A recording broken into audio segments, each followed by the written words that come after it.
สภาพองค์ข้านเป็นเลยซะแล้วเป็นเลยองค์ข้านฮะมันเป็นแล้วคือคำข้างจึกอยู่หันฮะเมียกับลูกเอาโทรศัพท์ไปเอาเลยสิเกี่ยวเอาโทรศัพท์ไปคือมานั่งแบบนี้สินะบ่มีโทรศัพท์ล้มผู้สาวเมียกับลูกเอาโทรศัพท์ไปเลยบ่ได้ล้ม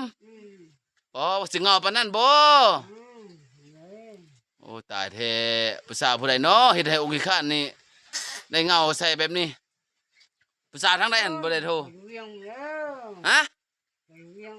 ผู้สาวอยู่เวียงเมียกับลูกเอาโทรศัพท์ไปแล้วบ่ได้ล้มผู้สาว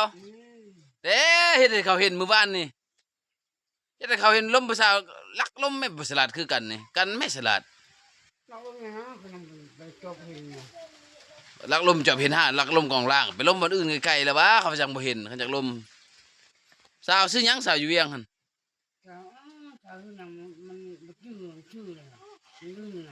อ้าวเขามันล้มตลอดบ่จื้อชื่อเขา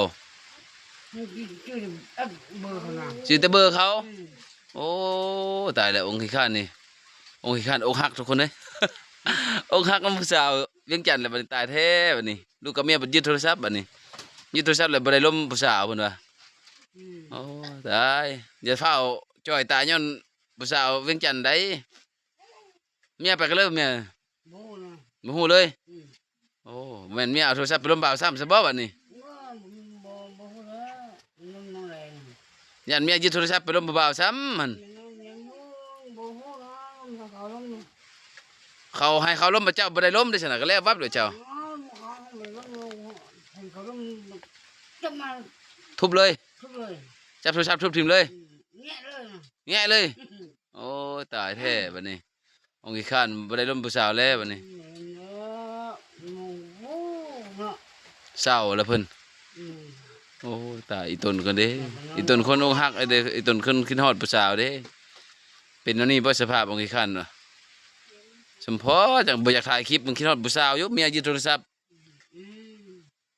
ตายแท้เป็นอันนี้ทุกคนเอ้ยผู้ใดมีผู้สาวบอกไปผู้สาวเด้อผู้ใดได้เห็นคลิปนี้ผู้สาวที่มักโทรหาองค์ขี้ข้านนั่นก็บอกให้ฮู้ว่าบ่มีโทรศัพท์โทรเลยเด้อโทรศัพท์มันจะโทรไปอีกอยู่นำเมียเนาะตายได้เนาะเมียยึดเลยแล้วครับโอ้ตายคักเป็นอันนี้ตายแล้วทุกคนเมียยึดโทรศัพท์เพิ่นแล้วเด้อผู้สาวบ่ต้องโทรหาเราเลยเด้อติดอยู่นำเมียกับลูกเพิ่นเด้อคันว่าโทรไปเมียกับลูกตัดคอเราอีกได้บัดนี้เห็นบ่เมื่อวานนี่เกือบถึกผ้าเมียเนาะ